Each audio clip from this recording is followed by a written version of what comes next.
So I want to begin by asking you, Alison, your character, Xandra, you said is sort of loosely based on sort of the nerd culture G4 girls, right? Yeah. A little jab at Olivia Munn maybe in there? I mean, it's more of an homage than a jab. Olivia is actually a very, very intelligent woman and very talented. And I think that Xandra's a lot more dumb and more interested in her looks more than the actual information. But yes, it is absolutely a little nod to that whole G4 type sexy nerd girl. Now I picked up a little bit like Paris Hilton, Kardashian thing going on there too. Is there some of that? There probably is. I don't know if it's intentional, but I definitely, whenever I do my dumb girl voice, just kind of start talking like that, and I don't know why. Yeah, I've absorbed that from our culture, unfortunately. Paris and Kim are going to come out. You can't help it. Yeah, it's very Paris. Very Paris. Very Paris. Mr. Wise, let me ask you. Yeah, please. I know you based a bit of your character on Paris Hilton. Yes. Paris. No. Okay. No. Your father. Yes, on my. Well, he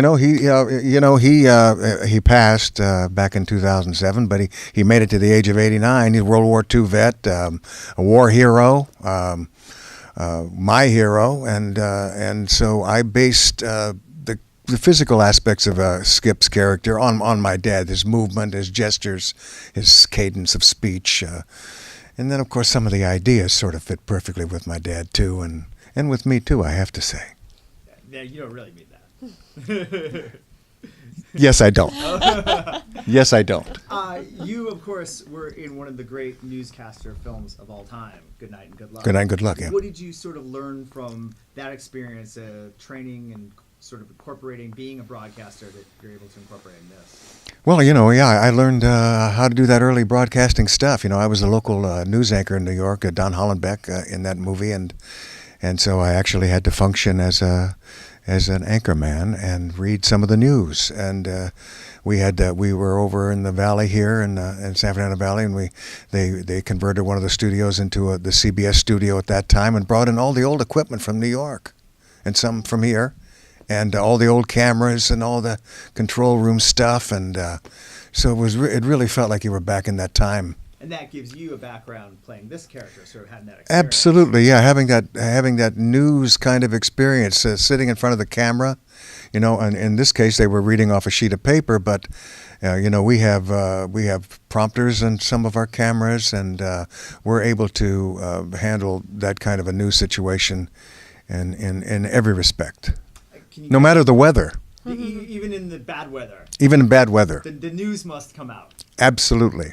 Tell me, both of you, a little bit about working with this incredible creative team, Jim and John and David. It's just amazing. I met David Wayne years ago in New York. I used to be a VJ, actually. I guess that also plays into my experience with Xandra. Did you know that about me? No, I did not know it. I was a VJ on Fuse and then on VH1. You're a very strange and mysterious woman. I am. There's a lot you don't know about me. But David and I actually worked on a show a long time ago, and I've always been a huge fan of his. I mean, Wet Hot American Summer was amazing. And Rob Corddry, another one of the producers I knew from New York and Upright Citizens Brigade.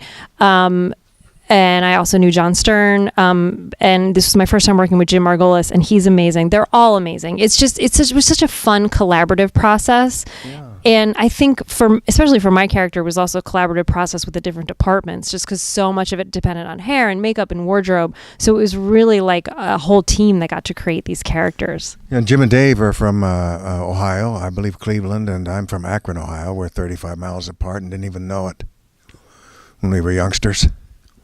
If I'd known that, I would have hooked up with them much sooner. Yeah. Well, you're known, of course, for some great dramatic work. What's it like getting to obviously do this very dramatically, but having the humor be what you're going for? I don't see the difference, really. Yeah. I really don't. My humor is based on drama and vice versa. I play dramatic characters with a great sense of humor many times, and so I don't really see a difference, except that I try to exist in a world where Will Ferrell is king. Well, who doesn't want to live in that world? Yeah. Alison, I heard you say that unlike shows like The Daily Show and Colbert that spoofs the news, this show really spoofs the way we get the news. And you look at CNN now, and it's all about missing planes and racist NBA owners and NFL players that beat their wives. Yeah, it's unfortunate that the What do real you guys think about the real news and the way you guys spoof it? the real news, I mean, when I say the real news, I'm talking about stuff that's not the real news, but the real news being, these network TV shows or these networks like CNN that are completely dedicated to news.